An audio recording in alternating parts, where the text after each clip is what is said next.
Iran అట్టుడుకుపోతోంది. అంతర్యుద్ధం తారాస్థాయికి చేరుకుంటోంది. ట్రంప్కు Iran supreme leader Ayatollah Ali Khamenei strong warning ఇస్తున్నారు. ముందు నీ దేశాన్ని ఏదో చూసుకో, ముందు నీ దేశం మీద నువ్వు దృష్టి పెట్టడం, ముందు దాని సంగతి చూసుకో.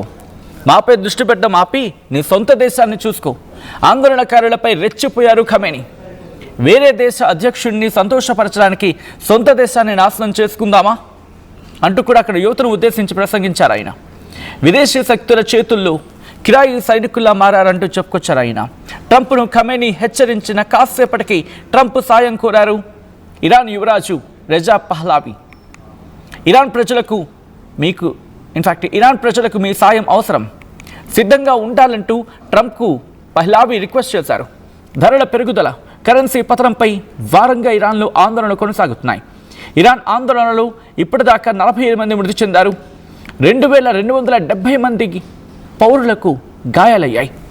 ఇప్పుడు ఆ సంఖ్య 60కి చేరుకుంది. మృతుల సంఖ్య సుమారుగా ఈ ఆందోళన కారణంగా ఇరాన్లో కల్లోలం మొదలైందా అంటే అటువంటి మాట వినిపిస్తోంది. ఎందుకంటే ఇరాన్లో కరెన్సీ విలువ పడిపోయింది. ధరల పెరుగుదల నియంత్రణలో లేదు, తారాస్థాయికి చేరుకుంది. ఏకంగా $1 13 లక్షలకు పైచిలికి అంటే అర్థం చేసుకోవచ్చు. మన దగ్గర ఎంత 100 రూపాయలు ఉంది, 100 కొంచెం అటు ఇటు ఆ ఫ్లక్చువేషన్స్లో. కానీ అక్కడ పరిస్థితి ఏంటి, ఏకంగా 12 నుంచి 13 లక్షలు, కొన్ని సందర్భాల్లో 14 లక్షల మాట కూడా వినిపిస్తూ ఉంటుంది. అయితే అక్కడ ధరల నియంత్రణలో లేవు, కరెన్సీ విలువ పడిపోయింది. దీంతో ఖమేనీ నాయకత్వంలోని ప్రభుత్వం దిగిపోవాలంటూ ఆందోళన ఉధృతమవుతున్నాయి. మూకుమ్మడిగా ఆందోళన చేపడుతున్నారు. ఇటు విదేశాల్లో ఉన్న ఇరాన్ యువరాజు రెజా పహ్లావి ఆయన పిలుపునిచ్చారు.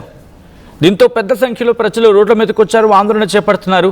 దాదాపుగా 10-12 రోజుల నుంచి అక్కడ అటువంటి పరిస్థితి కొనసాగుతోంది. దీంతో పెద్ద ఎత్తున యువత రోడ్ల మీదకి వచ్చారు, ఆందోళన చేస్తున్నారు. వారికి మద్దతుగా మహిళలు, పెద్దవాళ్ళు కూడా రోడ్ల మీదకి వచ్చి నినాదాలు చేస్తున్నారు. పట్టణాల నుంచి గ్రామీణ ప్రాంతాల వరకు కూడా అక్కడ నిరసనలు మిన్నంటుతున్నాయి. నిరసనలకు మద్దతుగా చాలా ప్రాంతాల్లో మార్కెట్లను, అలాగే అక్కడున్న వాణిజ్య సదుపాయాలు కావచ్చు, వాటన్నిటిని ఆ వాణిజ్య మార్కెట్లు అంటూ ఉంటారు కదా, వాటన్నిటిని కూడా క్లోజ్ చేయడం జరిగింది. రోడ్లపై వాహనాలకు, దాంతోపాటు గవర్నమెంట్ ఆఫీసెస్కి ఆందోళనకారులు నిప్పు పెడుతున్నారు. ఒక మసీదుకు కూడా నిప్పు పెట్టారు.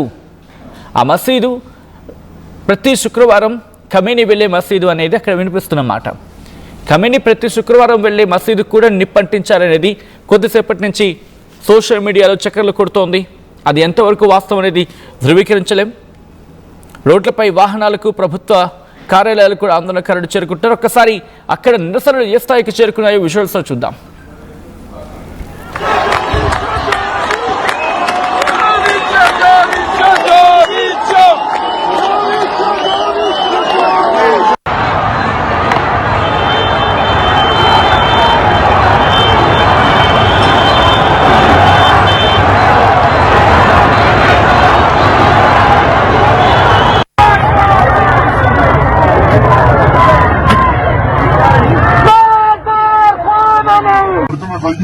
وملك شاي وهمين معكم إيران إن شاء الله.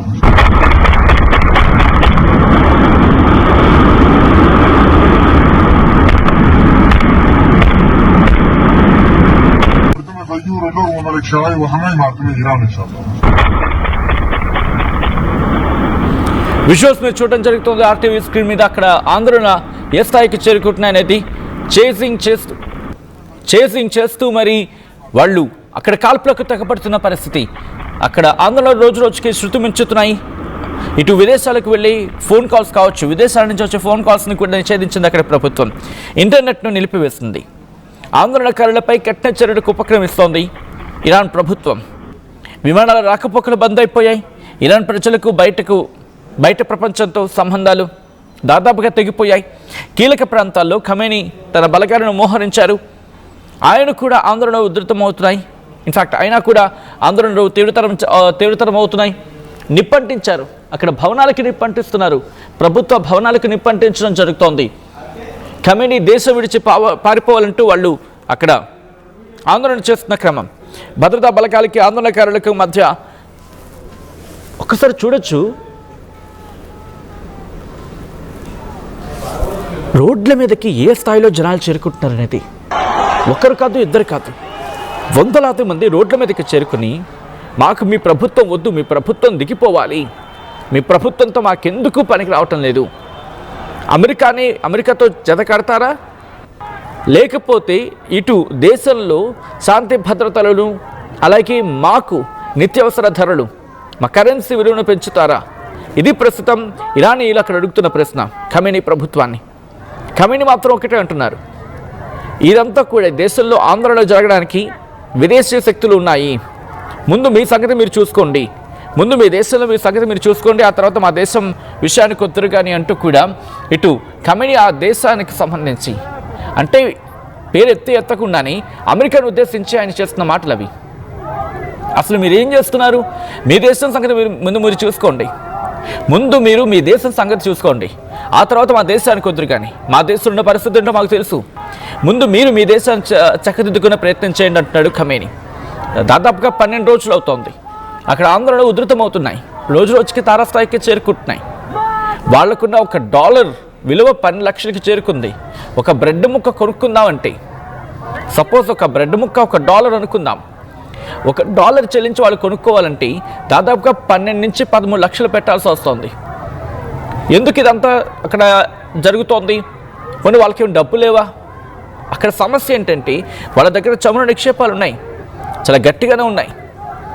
ప్రపంచంలో కొన్ని సందర్భాల్లో భారత్ కూడా అక్కడి నుంచి దిగుమతి చేసుకుంది, కానీ అమెరికా ఆంక్షలు విధించిన తర్వాత వాళ్ళతో ఇంకా వాణిజ్యం లేదు. సో ఇలా ప్రపంచ దేశాలన్నీ కూడా ఇటు అమెరికా ఆంక్షల కారణంగా ఇరాన్ నుంచి చమురుడు కొనుగోలు చేయడం మానేశాయి. ఇక అక్కడి నుంచి మొదలైంది కదా, ఇంకా అక్కడి నుంచి అక్కడికి వెళ్ళింది. ఇటు అమెరికాకి అలాగే ఇరాన్కి మధ్య, ఇంకా చెప్పాలంటే ఇజ్రాయెల్కి ఇరాన్కి మధ్య గొడవలు జరిగాయి కదా. ఆ క్రమంలో అమెరికా ఇన్వాల్వ్ అయినప్పుడు ఏం జరిగింది? ఏకంగా న్యూక్లియర్ ఫెసిలిటీస్ని అటాక్ చేసింది. సో దాంతో కీలకమైన న్యూక్లియర్ ఫెసిలిటీస్ వాళ్ళకి కోల్పోవడం జరిగింది ఇరాన్. ఇక అక్కడి నుంచి దాదాపుగా కొన్ని రోజుల పాటు కొనసాగింది ఇజ్రాయెల్కి ఇరాన్కి మధ్య. అమెరికా కూడా జోక్యం చేసుకుంది గత ఏడాది. ఆ యుద్ధంలో ఇరాన్ తీవ్రంగా నష్టపోయింది. దీంతో ఏమైంది? అక్కడ చమురు కొనేవాడెవడు లేడు, కొంటే చైనా కొనాలి, ఆల్రెడీ చైనా రష్యా నుంచి కొంటోంది. కాబట్టి విదేశాలు ఇరాన్ చమురును కొనే ఛాన్సెస్ లేవు. కానీ రష్యా మాత్రం ఇక్కడ ఇరాన్ నుంచి కాస్త డిఫెన్స్కి సంబంధం, మరి ముఖ్యంగా డ్రోన్లు టెక్నాలజీ విషయంలో సపోర్ట్ తీసుకుంటోంది ఇరాన్ నుంచి. కాబట్టి ఇటు రష్యా కూడా కష్టాల్లో ఉంది, ఎందుకంటే యుక్రెయిన్ యుద్ధంతో రష్యా కూడా చాలా కోల్పోయింది, వాళ్ళ ఎకానమీ కూడా కాస్త పడిపోయింది. అఫ్కోర్స్ కాస్త మెరుగైనప్పటికీ కూడా కాస్త ఊగిసలాడుతోంది. ఈ క్రమంలో ఖమేనీ చేసిన స్టేట్మెంట్ ఆసక్తికరంగా మారుతోంది. ఇటు అమెరికాను హెచ్చరిస్తున్నాడు ఖమేనీ, ఒకవేళ నా దేశం మీదకి ఎవరైనా వస్తే కనుక నా దేశం మీదకి వచ్చే ఆలోచన రాకముందే మిమ్మల్ని లేపేస్తా అంటున్నాడు. ఇంకొక ఇంట్రెస్టింగ్ డెవలప్మెంట్ కూడా ఉంది, ఫర్దర్ ముందు మాట్లాడుకునే ప్రయత్నం చేద్దాం. ఖమేనీ ఒకటే వార్నింగ్ ఇస్తున్నాడు, ముందు మీ దేశాన్ని మీరు చూసుకుని ఆ తర్వాత మా దేశంలో కుదురుగానంటూ కూడా. ఈ కథను మిమ్మల్ని కాస్త కలవరపరచచ్చు, అయితే మిమ్మల్ని కలవరపాటుకు గురి చేయడం ఆర్టీవీ ఉద్దేశం కాదు, కానీ ఇటువంటి కథనాలు చూసినప్పుడు కాస్త కలవరపాటుకు గురయ్యే అవకాశం ఉంటుంది. కాబట్టి దీనికి సంబంధించి తగిన జాగ్రత్తలు తీసుకోవాలని ఆర్టీవీ సూచించడం జరుగుతోంది. This is a disturbing content, viewer description is highly advised. ఒకసారి ఆ దృశ్యాలు చూద్దాం నిరసనకు సంబంధించి.